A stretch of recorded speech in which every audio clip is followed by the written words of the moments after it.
പ്രകൃതി മനുഷ്യൻ്റേതു മാത്രമല്ല, അത് എല്ലാ ജീവജാലങ്ങൾക്കും അവകാശപ്പെട്ടതാണ്. ഈ ഒരു സത്യം സ്വന്തം പ്രവർത്തനങ്ങളിലൂടെ സാക്ഷ്യപ്പെടുത്തുകയാണ് ശ്രീകൃഷ്ണപുരം VTB കോളേജിലെ പ്രകൃതി സ്നേഹികളായ ഒരു കൂട്ടം വിദ്യാർത്ഥികൾ. സംസ്ഥാന ജൈവ വൈവിധ്യ ബോർഡിന്റെയും ശ്രീകൃഷ്ണപുരം ഗ്രാമപഞ്ചായത്തിന്റെയും സാമ്പത്തിക സഹായത്തിലും ജൈവ കർഷക കൂട്ടായ്മയായ ജൈവോർഗിന്റെ സാങ്കേതിക സഹായത്തിലും NSSന്റെയും നേച്ചർ ക്ലബിന്റെയും നേതൃത്വത്തിൽ കോളേജിലെ 1 ഏക്കർ 20 സെന്റ് സ്ഥലത്തിൽ 130ഓളം ഇനങ്ങളിൽപ്പെട്ട 457 വൃക്ഷങ്ങൾ സംരക്ഷിക്കുന്നു. 9 മാസത്തെ വളർച്ചയെത്തിയ തോട്ടത്തിന്റെ ദൈനംദിന പരിചരണം നിർവഹിക്കുന്നത് നേച്ചർ ക്ലബ്ബ് കോർഡിനേറ്ററായ K മിനിയുടെ നേതൃത്വത്തിൽ വരുന്ന 275ഓളം വോളണ്ടിയർമാരാണ്.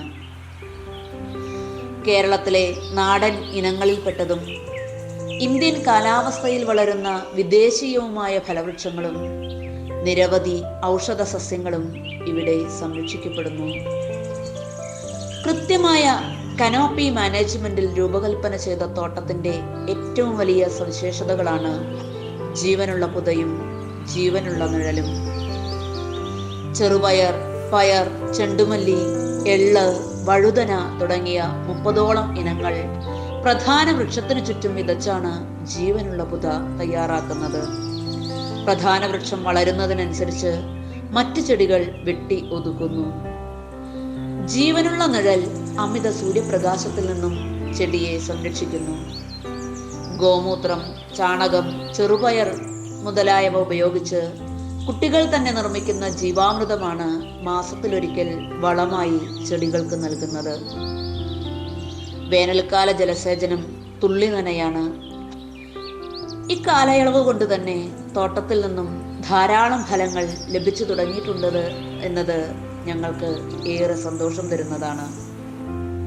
മണ്ണിലെ ജൈവാംശം തിരിച്ചുപിടിക്കുന്നതിനും മണ്ണ് ജലസംരക്ഷണ പ്രവർത്തനങ്ങൾക്കും അതിലുപരി സമസ്ത ജീവജാലങ്ങൾക്കും ആവാസസ്ഥാനം ഒരുക്കുന്നതിനും ഉത്തമ മാതൃകയായ ഈ തോട്ടം ഭാവി തലമുറയ്ക്ക് നൽകുന്ന സന്ദേശം ചെറുതല്ല.